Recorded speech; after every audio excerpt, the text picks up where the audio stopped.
Hi everybody, Miss Molly here for another edition of our First Chapter Friday. Today we are reading Jillian VS Parasite Planet by Nicole Kornher-Stace. So this is going to be really fun and I hope you like it. As always, if you would like to finish reading this book or would like a suggestion of something else, drop on by, give us a call, and we will definitely hook you up with something awesome. Alright, so this is Jillian VS Parasite Planet, Chapter 1. Jillian had no idea what she expected a space exploration facility to look like, but whatever it wasn't this. For one thing, the Stellatech building looked like any other office building in the city, all metal and glass, nothing interesting about it. For another thing, it smelled like a hospital. It looked like a hospital too on the inside, all squeaky clean and white like the teeth in a toothpaste commercial. But the smell was what hit her first. On a normal day, this would have brought back memories of when she had her tonsils out 3 years ago, or when she fell out of a tree last summer pretending she was exploring the underwater skyscrapers of old San Francisco. It would have made her palms sweat and her heart race, and it would have absolutely positively made her want to run straight to the car and tell it to drive her back home. But today was not a normal day. Today was the furthest possible thing from a normal day. Today was the closest she was ever going to get in her whole entire 11 years of life to an actual adventure. Most of her friends from school thought take your kid to work day was going to be boring. And for them, maybe it was. That was true. Tara's mom was a dentist, Scott's dad owned a smart clothing store, and both of Kyle's moms worked in advertising together. Angelique had the worst luck. Her dad was the assistant principal. Jillian felt kind of bad for her, having to sit in the main office and do paperwork or something in an empty school. But Jillian's parents weren't dentists or clothing store owners or advertising people or assistant principals. They were materials acquisition surveyors for Stellatech, and today they were going to space. Without her. At least I'm here, she reminded herself for the millionth time that morning. At least I'm finally here. And then she reminded herself also of the plan. Step 1. Finally go with her parents to Stellatech and see where all the sweet, sweet space magic happened. Obviously not actual magic, she corrected herself, but close enough. Step 2.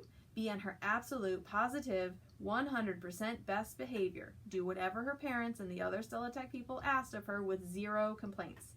Even volunteer for extra work. For a solid month, she'd been practicing saying things like, "Would you like me to bring you some coffee?"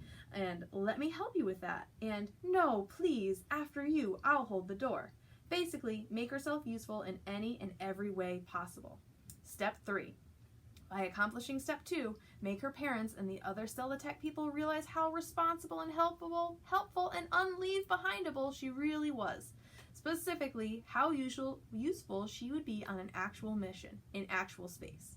Step 4, not today, and probably not next year either, but someday, some distant take-your-kid-to-work day, sometime in her future, when she was old enough to be allowed to go to space, the Stellatech people would look at Jillian and say to themselves, here is a person who's ready. Here, now after weeks of planning, Step 1 was finally a reality. Step 2 started the second she set foot in the Stellatech building. The pressure was doing wonders for her nerves. Her palms were sweating. She wiped them on her jeans. "Don't you screw this up," she told herself. "Don't you dare." "Don't worry, kid," her mom said over one shoulder as they walked across the lobby. Even without looking, she always knew when Jillian's anxiety was spiking up, though she sometimes understood the cause. "You'll do great." Her doctor had explained anxiety to Jillian like this, that her brain saw threats that didn't exist, that it went straight to fight or flight when there was nothing there to fight or flee from. It felt like an itch in her brain, impossible to reach. But to say why her anxiety was spiking up now would be to give away the plan. The last thing Jillian wanted was for her parents to give her that look, the one that meant she was asking for something they loved to give her, but was simply impossible. She'd gotten that look when she'd begged for a puppy last Christmas, not allowed in the apartment, and when she'd asked to be homeschooled, logistically impossible. And when she'd planned out a whole camping trip last fall outside of the city in the actual real-life wilderness upstate, and then her parents had been called into work last minute because the scheduled survey team had caught the flu. She didn't need to hear how she was too young to go to space. She knew that. But since when did that stop her planning something out way, way, way in advance? It was how she kept her mind calm, her thoughts in order. Not only that, but it was fun. Up until the point where the fight or flight thing had swept in and ruined everything for her.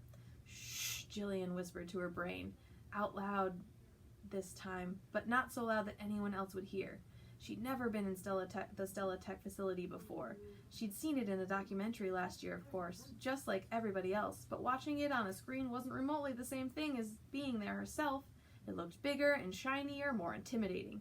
People walked into this place and walked out onto other planets, orbiting other stars and other solar systems. Her parents did that. It was their job.